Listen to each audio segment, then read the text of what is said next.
Friends, நான் ரதியா சமையலேருந்து பேசுகிறேன். இன்னைக்கு பொட்டேட்டோ ட்ராகன் ஃப்ரை தான் செய்ய போகிறேன். நான் எப்படி செய்கிறேன்னு உங்களுக்கு செஞ்சு காமிக்கிறேன். இந்த ஃபஸ்ட் டைம் வீடியோ பார்க்குறவங்க வந்து சப்ஸ்கிரைப் பண்ணிக்கங்க. பக்கத்தில் இருக்க பெல் பட்டனை கிளிக் பண்ணிங்கன்னா நான் போடுற வீடியோவில் உங்களுக்கு உடனுக்குடன் வந்து சேரும். வாங்க வீடியோக்குள்ளே போகலாம். நான் வந்து பொட்டேட்டோ இந்த மாதிரி கட் பண்ணி வச்சுருக்கேன். தண்ணியில் போட்டு நல்லா வாஷ் பண்ணி வச்சுருக்கேன். இதை வந்து ஒரு பவுலில் வந்து நம்ம சேர்த்துக்கலாம். இது கூட கார்ன்ஃப்ளவர் மாவு வந்து ஒரு ஸ்பூனுங்க, ஒரு ஸ்பூன் 2 ஸ்பூன் போட்டுக்கலாம். அப்புறம் அரிசி மாவு வந்து அது ஒரு 2 ஸ்பூன் போட்டுக்கலாம். மைதா மாவு வந்து ஒரு 2 ஸ்பூன் போட்டுக்கலாங்க. இதுக்கு வந்து நம்ம வந்து அளவாக கொஞ்சமாக உப்பு போட்டுக்கலாம். அப்புறம் சில்லி ஃப்ளேக்ஸு அது கொஞ்சம் போட்டுக்கலாங்க, ஒரு ஸ்பூன் போட்டுக்கலாம். கொஞ்சம் பால் ஊற்றி நம்ம இதில் வந்து பெசரிக்கலாங்க. சாட் மசாலா ஒரு 1/4 டீஸ்பூனு. இது எல்லாமே வந்து நம்ம உப்பும் சாட் மசாலாவும் வந்து நம்ம வந்து கடைசியில் தான் போடணும். எண்ணெய் பொரிக்கிறப்ப எண்ணெய் அடுப்பில் ஊற்றி வச்சுட்டேன், அதனால நான் இப்போவே ஆட் பண்ணிக்கிட்டேன்.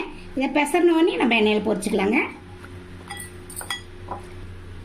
பாருங்கள், இந்த மாதிரி நல்லா பெசரிக்கணும். பாருங்கள், மசாலாலாம் எப்படி கோட்டிங் ஆகிருக்குன்னு பாருங்கள். இந்த மாவில் எண்ணெய் வந்து காயுது, நல்லா காஞ்சிச்சு. நம்ம இதில் அப்படியே போட்டு கொஞ்சம் கொஞ்சமாக போட்டுக்கலாம்.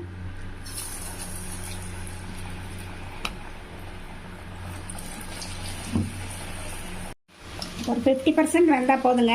இதை எடுத்துட்டு நம்ம மறுபடியும் ஒரு தடவை ஃப்ரை பண்ணிக்கலாம். மீதி இருக்கிறதையும் பொரிச்சு எடுத்துக்கலாம். இந்த பொரிச்சதையே ஒரு 50% வந்து மறுபடியும் நம்ம எண்ணெயில் வந்து நல்லா செவந்து வர்ற மாதிரி கிறிஸ்பியாக பொரிச்சு எடுத்துக்கலாம். இந்த மாதிரி நல்லா ப்ரௌன் கலராக வர்ற வரைக்கும் நம்ம பொரிச்சுக்கலாங்க. இந்த மாதிரி ப்ரௌன் கலராக வரப்போ பொரிச்சு எடுத்துடலாம். இது நம்ம அப்படியே கூட சாப்பிட்லாங்க, நல்லா கிறிஸ்பியாக தான் இருக்குது. இருந்தாலும் இந்த மாதிரி நம்ம வணக்கிக்கலாம். பாருங்கள், ஒரு பேனில் ஆயில் விட்டுருக்கேன். இந்த பூண்டு வந்து நல்லா இந்த மாதிரி பொடிசாக நறுக்கியிருக்கிறேன். இதில் ஆட் பண்ணிக்கலாம். ரெட் சில்லி இந்த மாதிரி கட் பண்ணியிருக்கேன், அதையும் ஆட் பண்ணிக்கலாம். பெரிய வெங்காயம் ஸ்லைஸ் பண்ணியிருக்கேன், அதையும் இதில் சேர்த்துக்கலாம். குடமிளகா ஒரு 1/2 குடமிளகா நல்லா ஸ்லைஸாக எடுத்துருக்கேன், அது இது கூட ஆட் பண்ணிக்கலாம். கொஞ்சமாக இதுக்கு உப்பு சேர்த்துக்கலாங்க. வெங்காயம் குடமிளகாலாம் வளைஞ்சிச்சு. குடமிளகா ரொம்ப நேரம் வேகணுங்கிற அவசியம் இல்லை. இது கூட நம்ம வந்து